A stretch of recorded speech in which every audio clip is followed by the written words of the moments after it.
Hey everybody, welcome to the second episode of the Entrepreneur series. If you haven't already, make sure you go to the first video, which is going to give you the 5 steps of starting an online fashion boutique. This video here is going to be a video on the do's and don'ts of having an online boutique. So let's get right into it.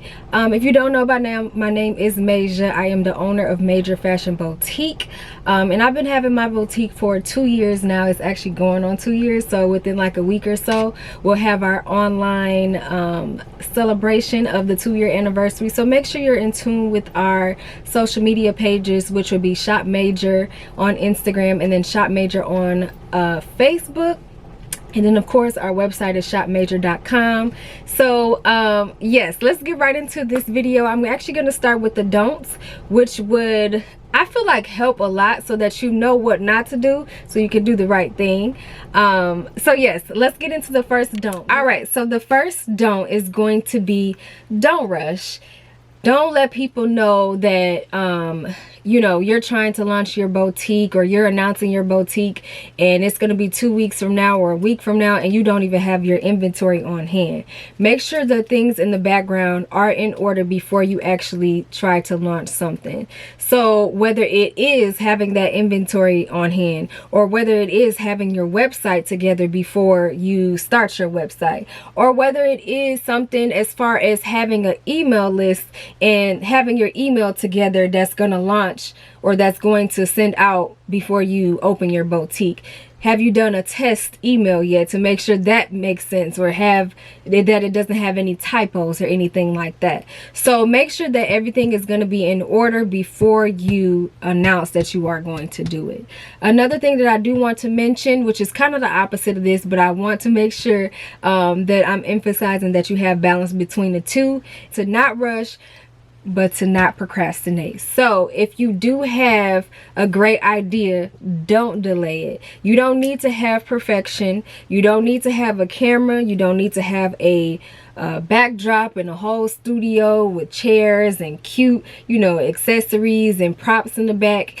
If you can, work with what you have. Use a white wall. Go outside and, you know, take pictures in the city.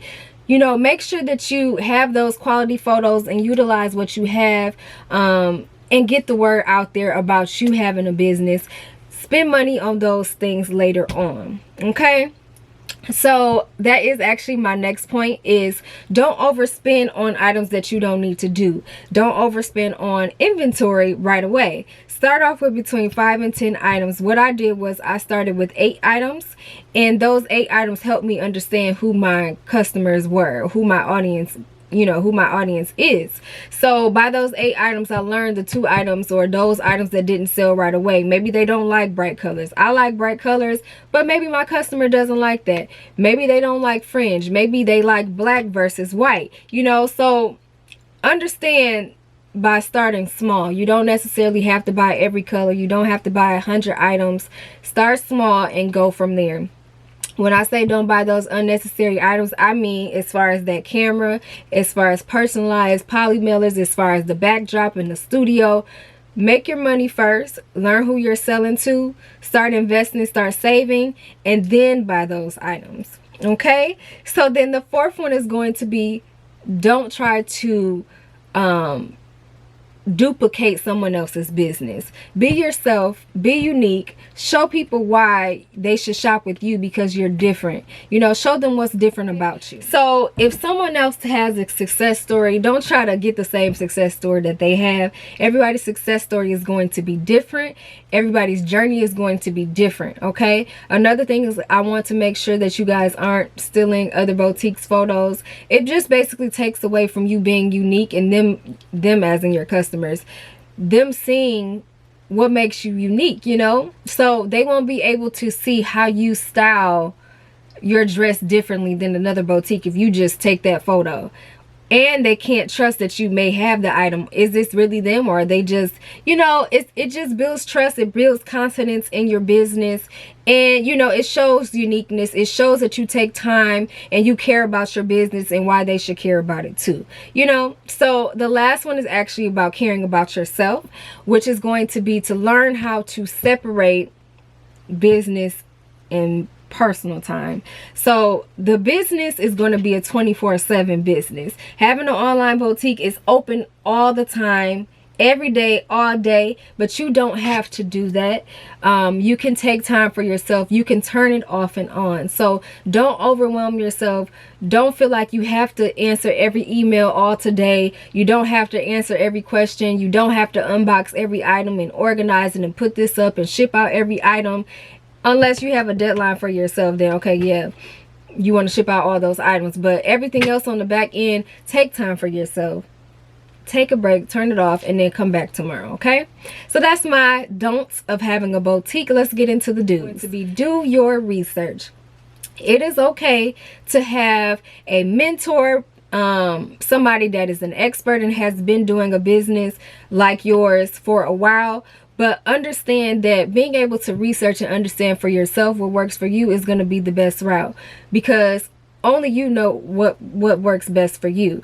So learn the fashion industry, learn the challenges, learn, you know, what works for other boutiques and what doesn't. Learn, you know, what are your goals? What are the things that you're going to be doing in a year from now, 2 years from now, 5 years from now? What are your goals as far as that?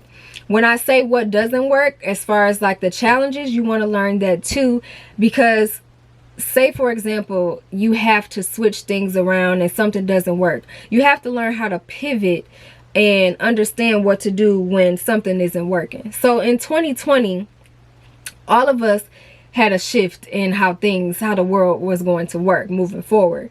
So as far as having a storefront versus having an online boutique, it turned out that having an online boutique worked out so much better because customers were able to get to our business online 24/7 and get their items right away. They couldn't go to another store that had a storefront because those were all shut down. So we kind of had, you know, a easier route or a better route, and we had a better year for those that were having storefronts versus those that had, you know, for us in the online fashion industry. Think about those things and how you have to pivot and learn how to adapt to change and the forever, you know, changing fashion industry. So being able to do that. So research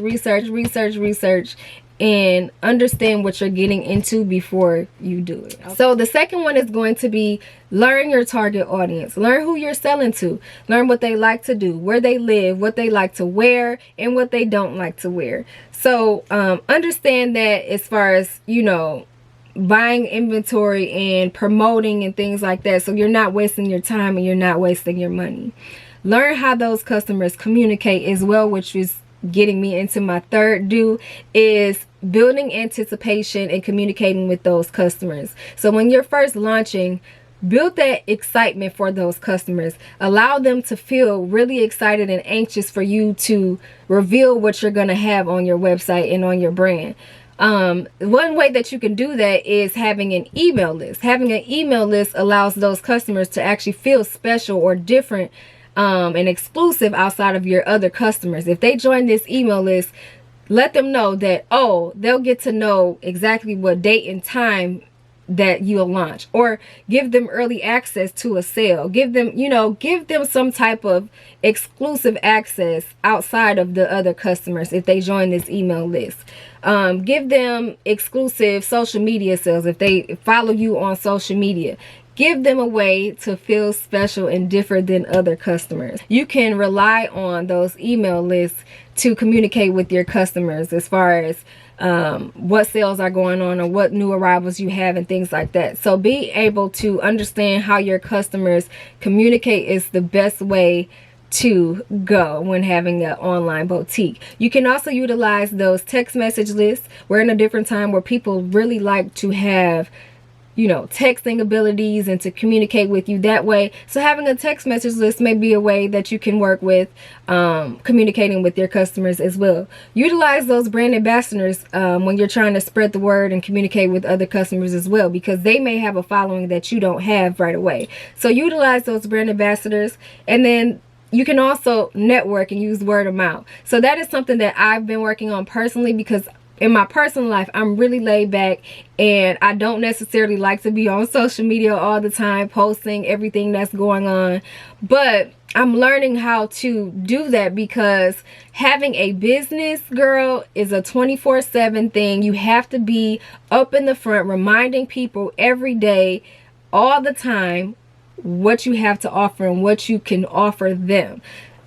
So being upfront and being, you know, networking and getting the word out, you have to be able to do that when having an online boutique. So the last 2 points are going to be kind of similar. The first one I actually mentioned in the first video as well, and I kind of elaborated on that, is having a business bank account, which is just basically going to help you separate business money and personal money. What are they making and what are you making? So get a business bank account.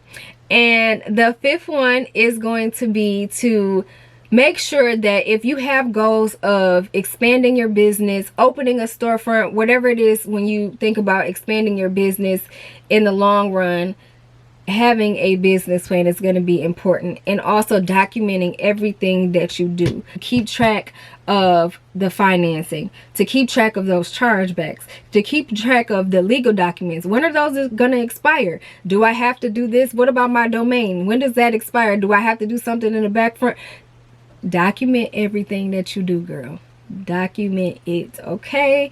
That is so important, okay? Okay, everybody, so those are the do's and don'ts of having an online boutique. I hope you really learned a lot and took notes, and make sure that you tell a friend to follow us and like us on our social media pages. Make sure you like this video, and stay tuned for the next video in the entrepreneur series. It's going to be major, because you know that everything we do on this channel is major, okay? We'll see you on the next one.